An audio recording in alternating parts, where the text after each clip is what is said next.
2021년 7월 7일 수요일 지혜로운 큐티 생활 시작하도록 하겠습니다. 오늘 말씀은 예레미야 36장 11절에서 19절 말씀이고요. 고등부 운동원들은 보내드린 카톡 이미지 참고하시면서 함께 말씀 나누면 좋겠습니다. 하나님의 백성인 이스라엘 모두가 하나님의 뜻이 아닌 자신들의 뜻대로 살아가며 하나님을 떠난 이 상황 속에서 하나님 말씀 듣기를 사모하고 그 뜻에 순종하려는 사람은 예레미야와 그의 곁을 지키는 바룩뿐인 것 같습니다. 외롭게 고군분투하는 예레미야가 못내 안타깝게 느껴지기도 하는데요. 하지만 오늘 말씀을 살펴보니 하나님의 말씀을 사모하고 순종하려는 한 사람이 더 나타납니다. 그는 바로 미가야입니다.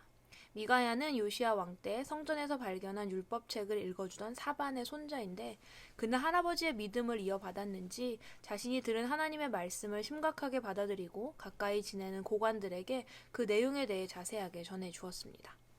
미가야가 연결고리가 되어 드디어 고관들이 이 말씀을 왕궁에서 듣고 논의하고자 하였고 드디어 바룩이 그들의 부름을 받아 하나님의 말씀을 가지고 그들의 앞에 서게 됩니다. 유다를 향한 하나님의 심판의 말씀이기에 혹시나 고관들이 이 말씀을 듣고 화를 내거나 혹여나 어디서 이런 쓸데없는 이야기를 하느냐며 바룩에게 위해를 가하려고 한다면 상당히 곤란하고 위험해질 수 있는 상황이었지만 바룩은 그 모든 것을 감내하며 자신의 임무인 하나님의 말씀을 전하는 일에 최선을 다합니다.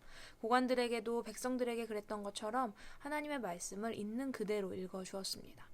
인간적인 지위에 높고 낮음에 주눅들거나 눈치 보지 않고 하나님의 말씀을 담대하고 신실하게 있는 그대로 전해주었습니다. 바룩이 전하는 하나님의 말씀을 들은 고관들이 반응하기 시작합니다. 어떤 반응이었을까요? 그들은 말씀을 듣고 놀라 그저 서로의 얼굴만 바라봅니다. 말씀에 대한 두려움 때문이었습니다. 그리고 어떻게 이 말씀이 기록되었는지 바룩에게 묻습니다. 말씀의 진위 여부를 확인코자 한 것입니다. 예레미야를 통해 하나님이 주신 말씀임을 확인한 고관들은 말씀의 전달자인 바룩과 예레미야가 혹시나 목숨을 잃지 않을까 염려하며 몸을 숨기라고 충고까지 해줍니다. 오늘 우리의 삶 또한 많은 그리스도인들과 함께 살아가지만 나만 홀로 하나님의 말씀에 귀를 기울이고 나만 홀로 하나님의 말씀대로 살아가는 것 같은 외로움을 느낄 때가 있지는 않습니까? 나에게도 오늘 말씀 속에 미가야와 같은 믿음의 동역자를 하나님이 붙여주시고 또 보여주시도록 기도해보면 어떨까요? 또한 이와는 반대로 하나님의 백성, 그리스도인으로 살아가지만 하나님의 말씀을 사모하고 순종하려는 삶이 아니라 세상의 흐름에 맞춰서 세상 사람들의 눈치를 보면서 내 뜻대로 행하며 살아가는 나의 삶은 아닌가요? 하나님의 말씀을 매일 또 매주 마주하지만 이 말씀을 내 삶을 송두리째 바꾸어 놓을 생명의 말씀으로 받아들이는 것이 아닌 그저 좋은 말씀, 위로의 말씀 정도로 여기며 살고 있는 것은 아닌가요? 하나님의 백성된 우리에게 있어서 하나님의 말씀은 절대적인 기준이 되어야 하고 우리 삶의 중심이 되어야 함을 기억합시다. 우리는 말씀하시는 그대로 받아들이고 말씀하시는 그대로 순종하며 말씀하시는 그대로 전하며 살아가야 합니다. 세상의 기준, 세상의 조언에 귀 기울이는 우리가 아니라 하나님의 말씀을 사모하고 순종하며 살아가는 삶으로 변화되는 은혜, 그리고 그에 따른 결단이 이 말씀을 함께 묵상하는 여러분들에게 있기를 바랍니다.